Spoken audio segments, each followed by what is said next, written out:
Combien parmi vous ici, présents aujourd'hui, n'ont jamais été frappés un jour par le sort et la souffrance infligée à une catégorie des enfants du pays jetés dans la grande vulnérabilité? Je suis absolument convaincu qu'aucun Haïtien ne peut prétendre n'avoir jamais côtoyé le sort déshumanisant infligé à des enfants vulnérables qu'on rencontre partout dans le pays. Le gouvernement de la République d'Haïti, dirigé par le Premier ministre Alice Didier Fizimé, décide, à travers le ministère des Affaires sociales et sous le leadership du Conseil présidentiel de transition, de s'attaquer à ce fléau aux conséquences désastreuses pour le peuple haïtien.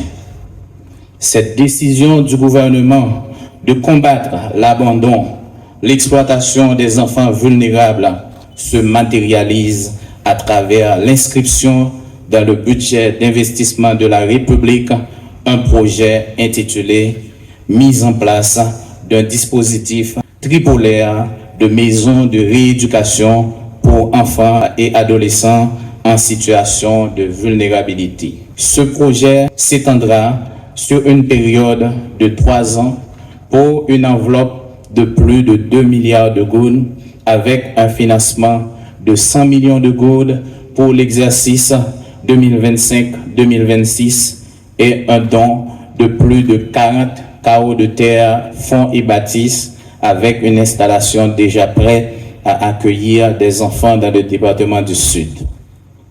Aujourd'hui, par cette activité, le gouvernement veut procéder au lancement de la mise en place de ce dispositif tripolaire de maisons de rééducation pour enfants et adolescents et à l'inauguration du centre du pôle du Sud. Par cette action concrète, nous franchissons une étape décisive dans la transformation de notre système national de protection sociale. Leurs Excellences, Messieurs les conseillers présidents du Conseil présidentiel de transition, Mesdames, Messieurs les représentants des partenaires techniques et financiers, Mesdames, Messieurs les autorités du département du Sud.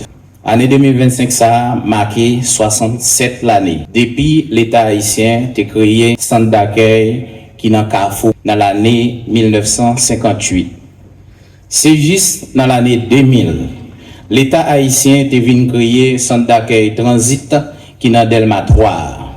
Ça veut dire, pendant 221 l'année, depuis ancêtre nous fin banon liberté, nous pas arrivé construire plus passé 200 pour nous faire réinsertion sociale timoun qui tombé dans vulnérabilité. Alors que pendant toute période ça, données statistiques montrent nous un bon parti dans timoun pays tombé dans vulnérabilité et puis exposé à toute qualité exploitation à mauvais traitement, ça qui la cause en pile nan yo tombé dans déviance sociale.